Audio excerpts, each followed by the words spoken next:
Welcome to Marketing Guy. Before I start today's podcast, I want you to take down your Vision Pro if you're wearing one, your AI, AR glasses, whatever you are carrying with you, and keep your phone down as well for a second and look at your hands, the palm and your palms and your back of your hand, and see whether you notice anything different. Do you notice any more grains or any new texture? Is this the same way you remembered your hands as?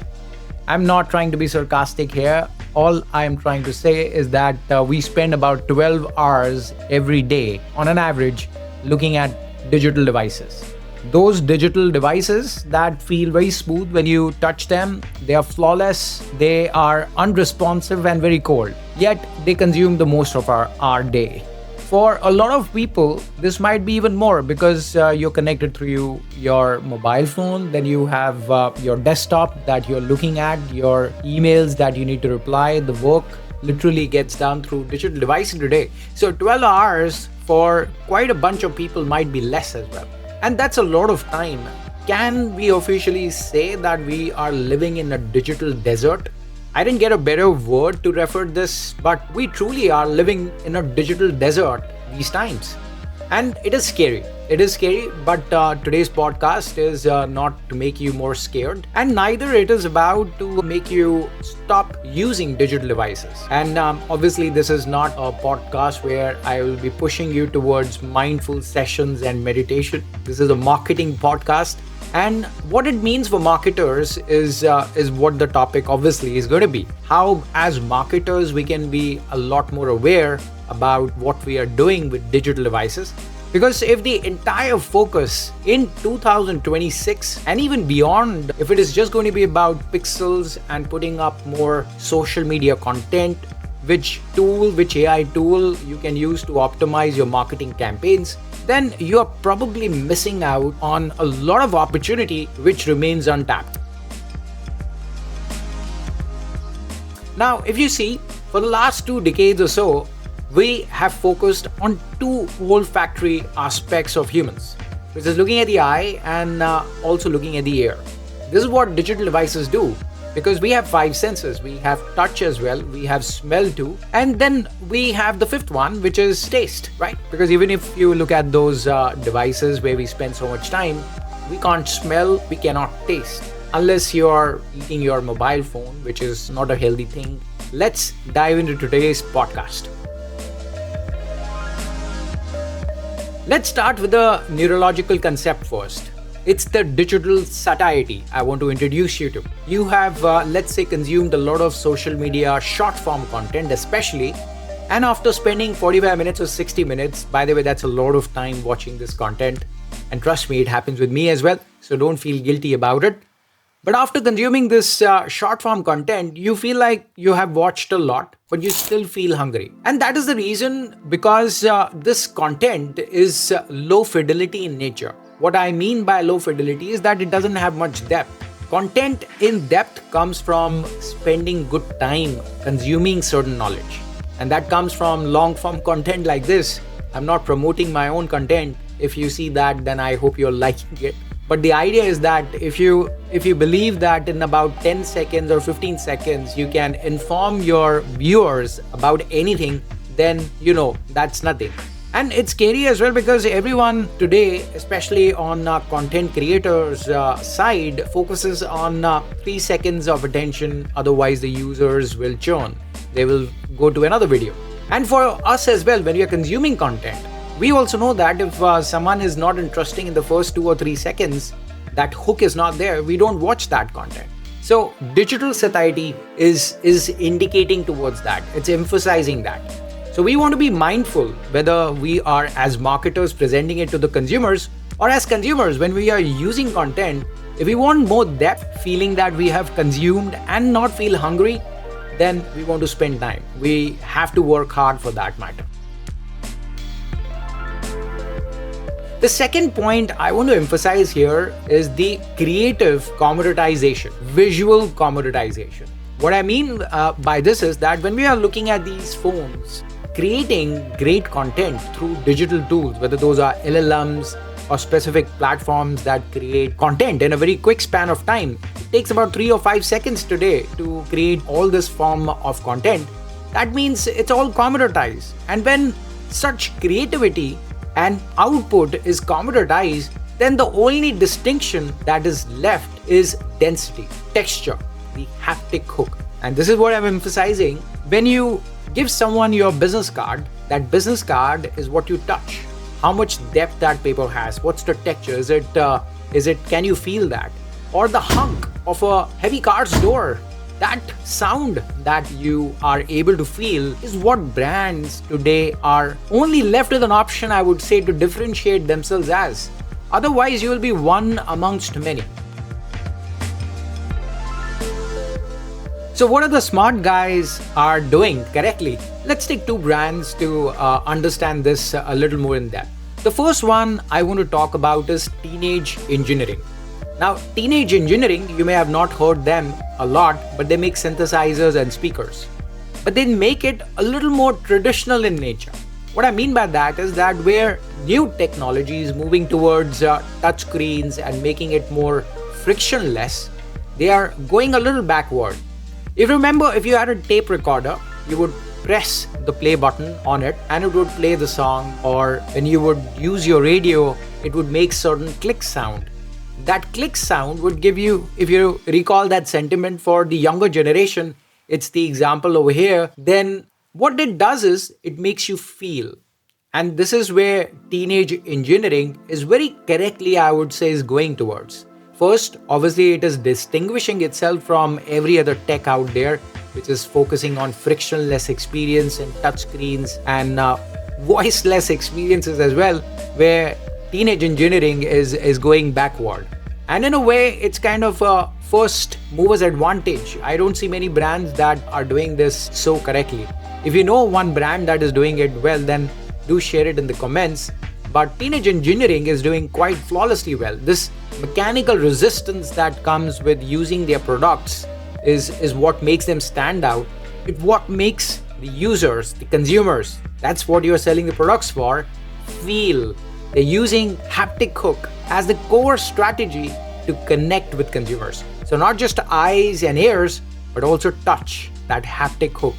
The second brand I want to talk about is quite a self-actualized brand, and it's Rolls-Royce. Now, Rolls-Royce sits at the pinnacle of luxury. See how they are using Haptic Hook in the luxury cars, where you have the new technology cars where they have these now touch screens and iPad kind of screens once again, where you touch and it takes the command, it opens up the maps. But once again, it is cold and unresponsive. It is not giving you any more feeling. Imagine Rolls-Royce also uses that. And yes, you may say on one side that it looks great and it is in tune with the tech's developments today. But the feeling factor is what I'm emphasizing on, is not there. So that is the reason Rolls-Royce is doubling down on Centaur's straight grain. Now, Centaur straight grain, it's an open pore wood veneer. Now, they don't bury it under 12 or 15 layers of glossy lacquer. They keep it plain, they keep it rugged, they keep it as natural it is. So when you touch the dashboard inside the car, you feel the texture, you feel the premiumness, you feel the luxury. And that's how you experience a brand, right? That's how you resonate with it. That's how you develop a relationship with it. Rolls-Royce knows that very intuitively, very correctly, and stupendously well. Because they can easily invest on technology. You know that they have other areas that they can invest in, and they have the tech behind that as well. They can bring that technology into the vehicles, into their cars, but they are sticking to, again, the traditional formats, to the feeling factor. So when you're sitting inside the car, you feel that premiumness in a holistic manner. They're using olfactory functions of human beings to the best possibility they can. And that gives the luxury feeling that someone who's spending so much money on their cars deserves. Now, if you want to be clever with your initiatives or branding, then try this frugal idea that I'm sharing with you. A lot of brands these days are working with scent companies like Scentisphere. Now, when you're working with the Scentisphere, you can actually make an adhesive. You can have a smell that represents your brand. Whatever you feel like is your brand's actual representative from a smells perspective.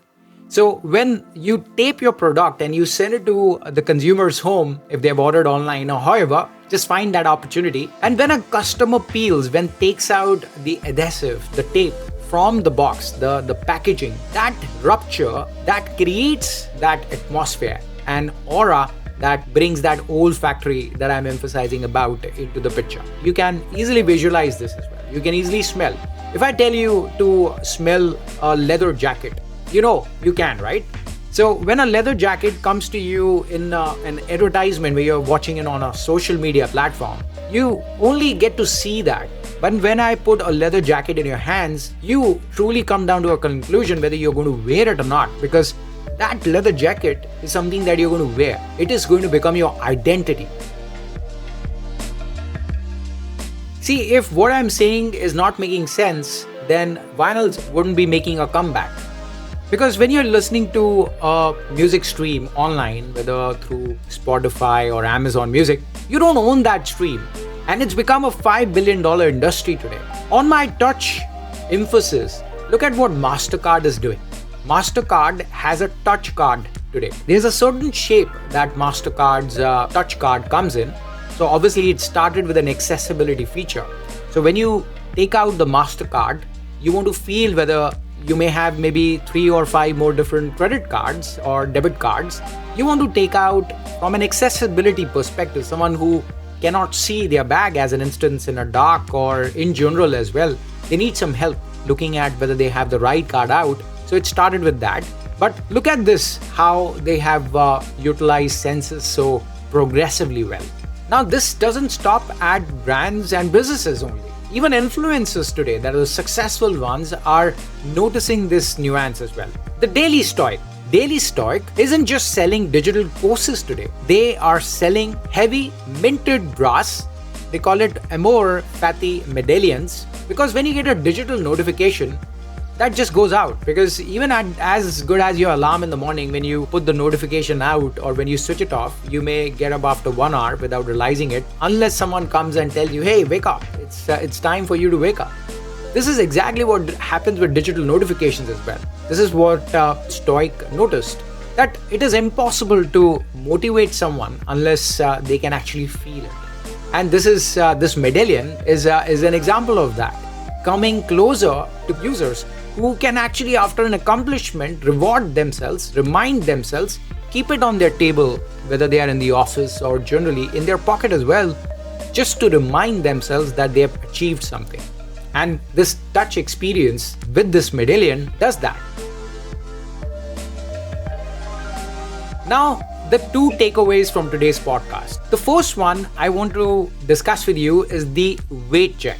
The weight check is all about the texture, the actual weight of your product.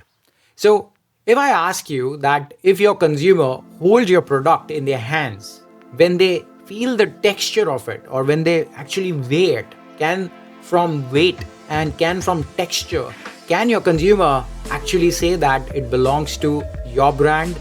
If you're a physical product, of course. Now, if you have a digital product for that matter, think about the second recommendation, which is about using your 10 to 15% of your advertising or your marketing spend towards sending a physical artifact. Can you send this to 1 to 5% of your consumers so that they can connect with it? They can feel that texture, which connects back to that first point that I'm emphasizing about that weight, about that texture, about that touch. This is the opportunity even for physical brands as well. Send your artifact to your top 1 or 5% consumers, because that's an opportunity to be in their homes. That's an opportunity to be on their table or when they go out for a run. Whatever useful artifact you can create from your brand that represents you, send them to your consumers.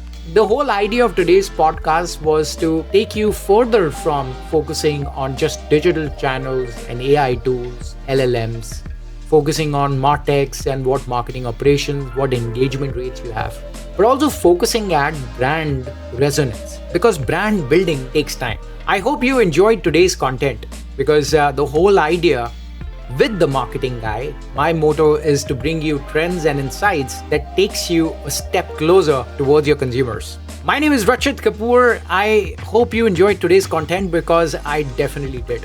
Before I see you in the next episode, I want you to take very good care of yourself. I will see you soon, very, very soon.